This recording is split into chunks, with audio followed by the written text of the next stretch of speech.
पिताजी, मैं इस दुष्ट व्यक्ति के साथ शादी नहीं करूंगी। आप अपने सारे पैसे से वापस ले लीजिए। जिस इंसान की सोच इतनी छोटी है, उसके साथ विवाह करके मैं कभी भी खुश नहीं रह पाऊंगी। ये आदमी बहुत लालची है और मैं इस विशंबर के साथ शादी नहीं कर सकूंगी। मैं सदा आपके साथ रहूंगी, लेकिन इसके साथ विवाह नहीं करूंगी। Hello everyone, welcome back to around Satya.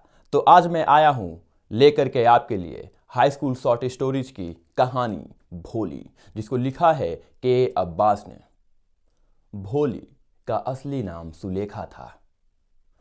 भोली नंबरदार रामलाल की 7 संतानों में से चौथी संतान थी। जब भोली मात्र 10 महीने की थी तो वह सर के बल खाट पर से गिर गई थी, जिसकी वजह से उसके दिमाग में चोट लग गई।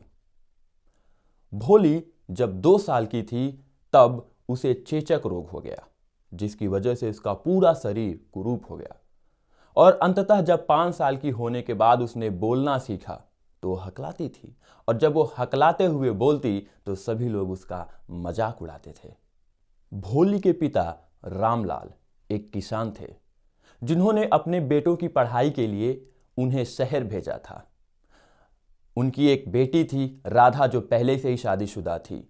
मंगला और चंपा दोनों बहनें सुंदर थीं और उनकी भी जल्दी ही शादी होने वाली थी और वो स्वस्थ थीं। लेकिन रामलाल को सिर्फ अपनी बेटी भोली की चिंता लगी रहती थी, क्योंकि उनकी नज़र में ना तो वो सुंदर थी और ना ही वो बुद्धिमान थी। जब भोली 7 साल की थी तो उसके गांव में एक प्राथमिक विद्यालय खुला और तहसीलदार साहब रामलाल के घर आए और उन्होंने कहा कि तुम अपनी बेटी को स्कूल भेजकर सभी गांव वालों के लिए एक मिसाल कायम करो। नंबरदार रामलाल को लगा कि मेरी बेटी बदसूरत है, अगर मैंने उसको पढ़ने के लिए भेजा और अगर वो पढ़ लिख जाएगी तो संभावना है कि उसकी शादी हो सकती है। जब भोली स्कूल जाने के लिए तैयार होती है तो उसे बड़ा डर सताता है। उसे लगता है कहीं उसे भी उसके गाय के जैसे बेच न दिया जाए। भोली अपनी बहनों के छोड़े हुए पुराने कपड़े पहनती थी, लेकिन आज उसे पहली बार नए कपड़े दिए गए। उसके बालों में तेल लगाया गया, उसे सुंदर बनाया गया और उसे रामलाल स्कूल लेके गए। प्रधान अध्यापिका ने उसे कक्षा में बैठने के लिए कहा। जब वो कक्षा में गई और अपने ही उम्र के बच्चों को देखा तो वो बहुत खुश हो गई। जब कक्षा की शुरुआत हुई तो उसकी शिक्षिका कक्षा में आई और उन्होंने बच्चियों को पढ़ाना शुरू किया। जब वो बच्चियों को पढ़ा रही थी तो भोली को कुछ समझ में नहीं आया कि उसकी अध्यापिका क्या पढ़ा रही हैं, लेकिन जो स्कूल में यानी क्लासरूम में जो भी पिक्चर्स थे, जो भी तस्वीरें थीं, उन तस्वीरों को देख करके भोली बहुत खुश थी। जब शिक्षिका ने सभी बच्चों से बात कर ली, उनसे नाम पूछ लिए, तो वो भोली की तरफ मुड़ी और उन्होंने उससे पूछा, बेटा तुम्हारा नाम क्या है? तो भोली खड़ी हुई और उसने हकला के कहा, मेरा नाम भ भ भ भ भो भो भो भो। और भोली रोने लग जाती है। वो बता नहीं पाती अपना नाम। शिक्षिका उसके पास आती हैं और प्यार से उसके सर पे अपना हाथ रखती हैं और कहती हैं, डरो नहीं बच्ची, तुम भी बोल सकती हो। शिक्षिका के प्रोत्साहित करने पर भोली अपना पूरा नाम बताती है और उसे बड़ा अच्छा लगता है। उसे पहली बार महसूस होता है कि आज मैं विजयी हुई हूं और मेरे इस नाम के सही बता पाने पर कोई पहली बार खुश हुआ है। और भोली डिसीजन लेती है कि वह रोज स्कूल आएगी। जब भोली अगले दिन फिर से स्कूल जाती है तो उसकी शिक्षिका उसे एक किताब देती हैं, जिसमें कुत्ते, बिल्ली, गाय, भैंस, हिरन आदि जानवरों की तस्वीरें बनी रहती हैं। उन तस्वीरों को देख करके भोली बहुत खुश होती है और उसकी शिक्षिका कहती है कि एक बार तुम अगर पढ़ना सीख जाओगी तो कोई भी तुम पर हंसेगा नहीं। और भोली की शिक्षिका उसका बहुत ही उत्साहवर्धन करती हैं और उसे एक नए जीवन की आशा देती हैं। धीरे धीरे कई साल बीत गए और वो गांव एक छोटे से शहर में बदल गया। वो प्राथमिक विद्यालय एक उच्चतम विद्यालय बन गया और उस गांव में एक सूती मिल और उस गांव में ट्रेनें भी आने जाने लगी। धीरे धीरे उस गांव की प्रगति होती रही।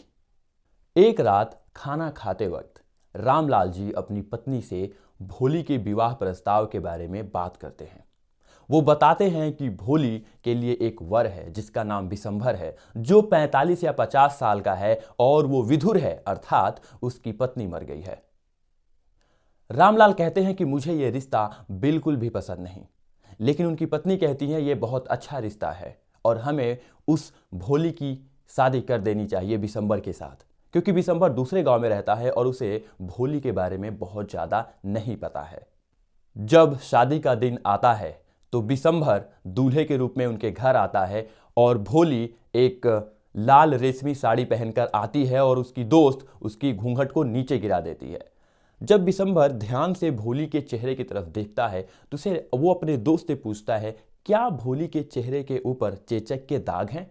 तो उसका दोस्त कहता है, क्या फर्क पड़ता है, तुम भी कोई जवान थोड़े हो, तुम भी तो 45 या 50 साल के हो गए हो, तुम दोनों की जोड़ी ठीक है।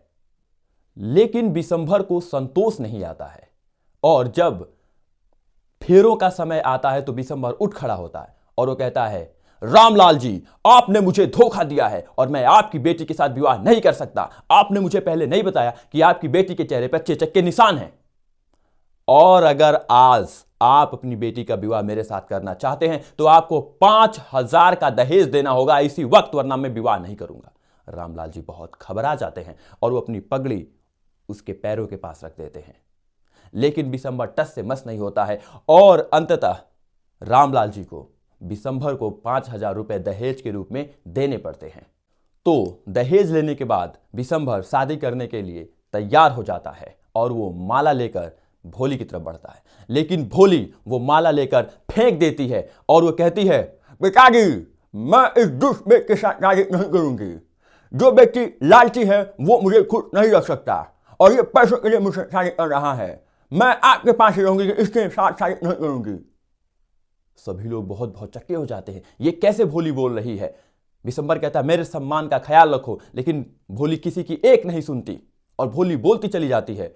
फिर उस भीड़ में एक बुढ़िया होती है और कहती है, अरे क्या जमाना आ गया है, बड़ी बेशर्म लड़की है ये बेवकूफ भोली, ऐसे कोई करता है क्या?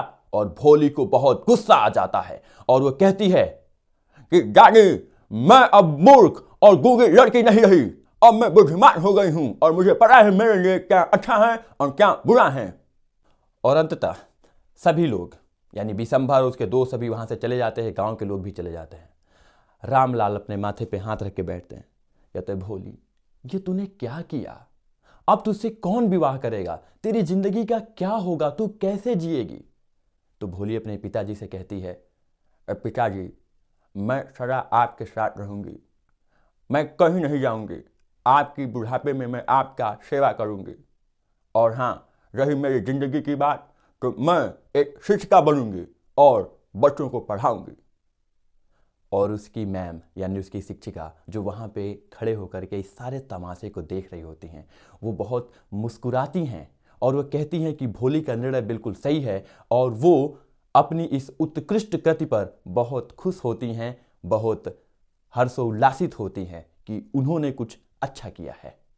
और इसी के साथ भोली नामक ये कहानी खत्म हो जाती है। आपको कहानी कैसी लगी कमेंट में जरूर बताइएगा।